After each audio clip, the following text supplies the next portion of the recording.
मित्रों, आप सभी को जय श्री महाकाल, हर हर महादेव। आज मैं आपको यज्ञ हवन की विधि, लाभ एवं सावधानियां बताऊंगा। शास्त्रों में यज्ञ को परम श्रेष्ठ, उच्च और पवित्र कर्म माना गया है। कहते हैं कि हवन से सभी देवी देवताओं को शीघ्र प्रसन्न कर सकते हैं। दोस्तों, हवन के समय कुछ सावधानियां भी बहुत जरूरी होती हैं। वे अब मैं आपको बताता हूं। सबसे महत्वपूर्ण बात यह है कि जब भी आप हवन करें, बहुत ही सावधानी से हवन करें। पहले तो मंत्रों के अनुसार हाथ की मुद्रा बना लें, इसके द्वारा ही हवन करें। और सबसे महत्वपूर्ण है कि जब आप मंत्र के अंत में स्वाहा बोल रहे हो तो स्वाहा का उच्चारण समाप्त होने के बाद ही आहुति अग्नि में गिराना चाहिए। और यदि आप स्वाहा से पहले या स्वाहा के उच्चारण में ही आहुति डाल देते हैं तो हवन अपवित्र हो जाता है, जिससे शास्त्रों में दोष युक्त माना गया है।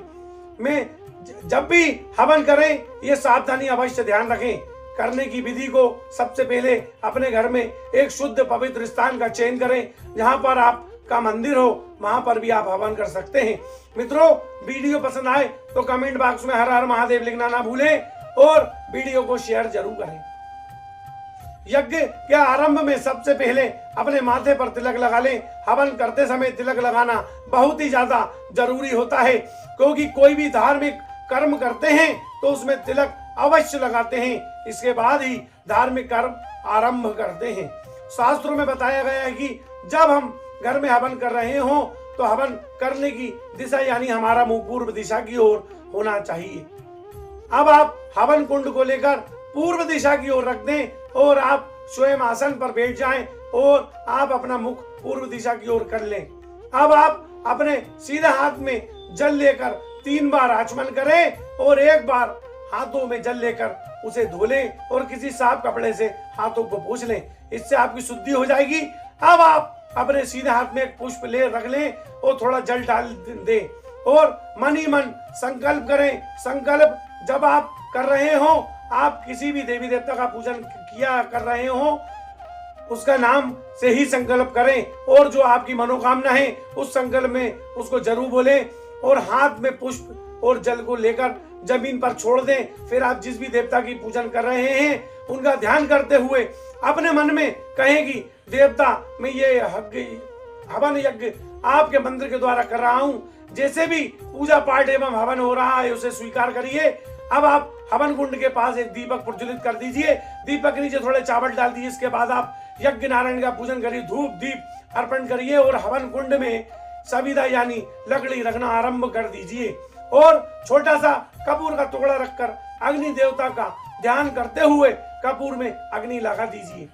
इसके बाद आपको घी की 3 आहुति हवन कुंड में अर्पण करना है और आहुति अर्पण करते समय आपको मंत्र पढ़ना है, ओम अग्नि देवताय स्वाहा।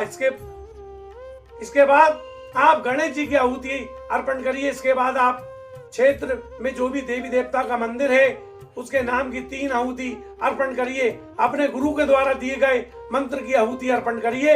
अपनी कुल देवी या कुल देवता के नाम की आहुति अर्पण करिए। इसके बाद आप जिस भी देवी देवता का पूजन किया है या फिर जिस देवता के लिए आप हवन कर रहे हैं उसके नाम की आहुति अर्पण हवन में अर्पण करना आरंभ कर दीजिए।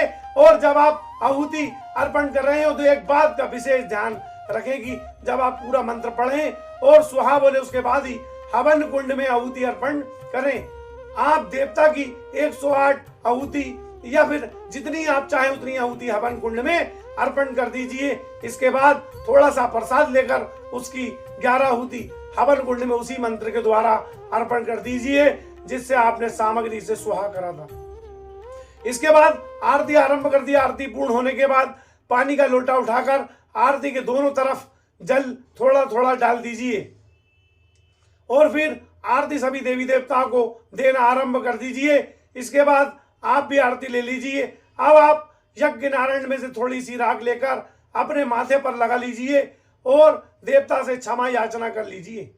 इसके बाद जिस भी जगह आपने देवता देवी देवता को बिठाया हुआ है उस जगह पर देवता को थोड़ा सा हिला दीजिए। इसका विसर्जन या विसर्जन कहते हैं। हवन कुंड पूर्ण होने के बाद इस क्रिया को करना बहुत ही ज्यादा जरूरी होता है।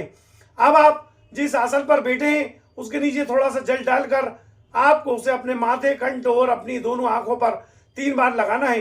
जब आप जल को अपने माथे, कंठ और आंखों पर लगा रहे हो तो 3 बार आपको ओम इंद्राय नमः जरूर बोलना है।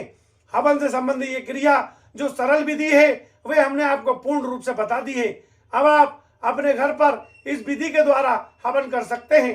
प्रिय मित्रों, वीडियो पसंद आए तो चैनल को सब्सक्राइब करें, बेल आइकन को प्रेस करें, लाइक करें, शेयर करें, कमेंट करें। कमेंट बॉक्स में हर हर महादेव लिखना न भूलें।